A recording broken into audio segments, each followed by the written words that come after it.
তো বন্ধুরা কড়াই বসিয়ে দিয়েছি, এখন বানাবো গোলাপ জামুন।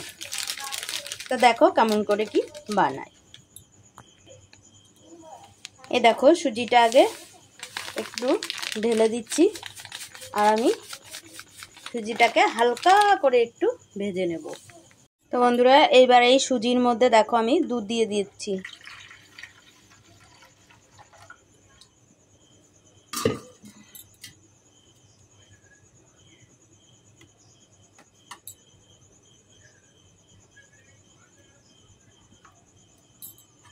এবার এটাকে মিশিয়ে নেব দুধ দিয়ে একসাথে।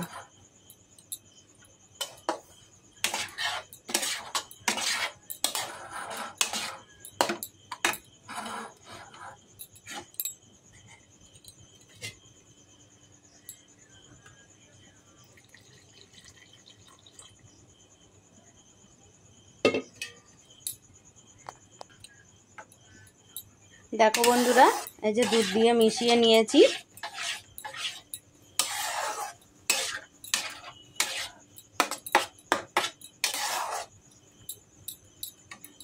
এবার একটু ফুটতে দেব।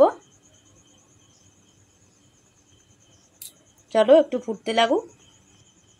এ দেখো এভাবে শুকনো করে নেব। এবার দেখো আমি এর মধ্যে আমুল দুধটা, গুঁড়ো দুধটা দিয়ে দিচ্ছি, দিয়ে মিশিয়ে নিব। চলো মিশিয়ে নিই। এ দেখো এরকম করে একদম শুকনো শুকনো করে নিয়েছি। এবার একটা রস তৈরি করে নেব। বন্ধ। তো এখন এই সুজিটাকে না সুন্দর করে মথে নিতে হবে। একটু গরম থাকবে, গরম গরম ভাবেই করতে হবে। আমি আস্তে আস্তে চেষ্টা করছি করার জন্য। একটা শিরা বানানোর জন্য আমি জল নিয়ে নিয়েছি। এবার ওর মধ্যে চিনি দিয়ে দেব, পরিমাণ মতো চিনি দিয়ে দেব। আর রসটা কিন্তু আমি চিটচিটে করব না। দানা দিয়ে দিলাম, এলাচ দিলে খুব সুন্দর গন্ধ আসে, সেই জন্য আমি ওটা দিয়ে দিলাম। এবার দেখো আমি এগুলিকে বল বল বানিয়ে নিচ্ছি।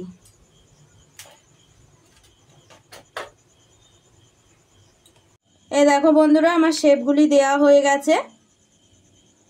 আমি এক এক রকম শেপ দিয়েছি, আর এটা আমার ছেলে বানিয়েছে।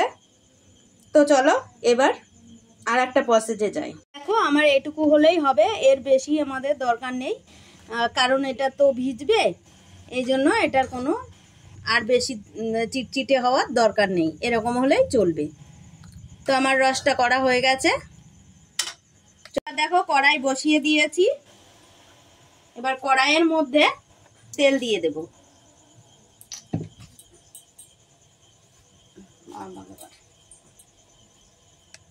এবার দেখো তেল দিয়ে দিচ্ছি। ব্যাস এটুকু দিলেই হয়ে যাবে। এবার এই বলগুলিকে এক একটা করে এর মধ্যে দিয়ে দেব।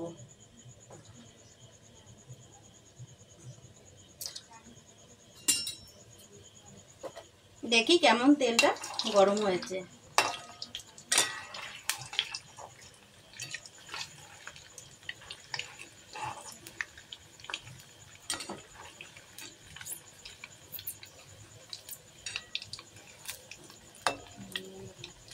মিডিয়াম আঁচে ভেজে নেব। বেশি জোর যদি বাড়িয়ে দিই তাহলে এগুলি পুড়ে যাবে, ওই জন্য ভেতরটা হবে না, তাড়াতাড়ি লাল হয়ে যাবে। সেই জন্য আমি আস্তে আস্তে এগুলিকে ভাজবো। তো বন্ধুরা এই দেখো ভেজে ভেজে রেখেছি বলগুলিকে, এই শিরার মধ্যে এগুলিকে দিয়ে দেব।